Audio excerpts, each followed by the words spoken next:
এই যে মেয়েটি মারা গেল, ও যেহেতু অন্যায়ের প্রতিবাদ করেছিল তাই তাকে মরতে হলো। সেটা মেয়ে বলে অত্যাচারটা আরো বেশি ভাবে, আরো মানে অন্যায় ভাবে আরো কিছু করে করেছে।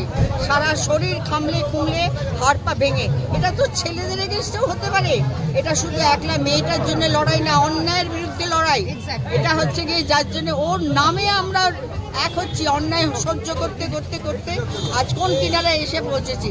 শাসকের এতখানি হিম্মত, উল্টে ডাক্তার যারা, তারা তো ভগবান, সেই হাসপাতালগুলোকে শয়তানের রাজ্য করে ছেড়ে দিয়েছে। তা সেই শয়তানের রাজ্য যারা করেছে তাদেরকে তো উৎখাত করতেই হবে। আমাদের যারা নতুন জেনারেশন আসছো, তারা কি কলেজ পড়ুয়া, কি স্কুল পড়ুয়া, কি যারা চাকরি করছো, নিজেদের জায়গা বুঝে নেবার জন্য লড়ো লড়ো লড়ো। তোমরা অন্যদের লড়ার সাহায্য করো, এগিয়ে চলতেই হবে। একটা সুস্থ সমাজ তোমার ভাই বোন ছেলে মেয়ে সবাইয়ের জন্য দরকার, এটা ভুলে যেও না। আজ আমি অনেক বয়স হয়ে গেছে, তবু লড়ে যাচ্ছি।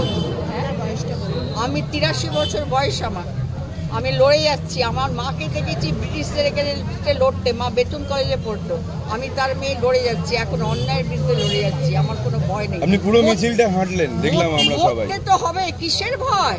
আমার যেদিন মৃত্যু সেই দিনকেই তোমরা সবাই নমস্কার করো নাকি? কাজে লড়ে যাও লড়ে যাও লড়ে যাও। এই লড়াই আমাদের শুরু হলো।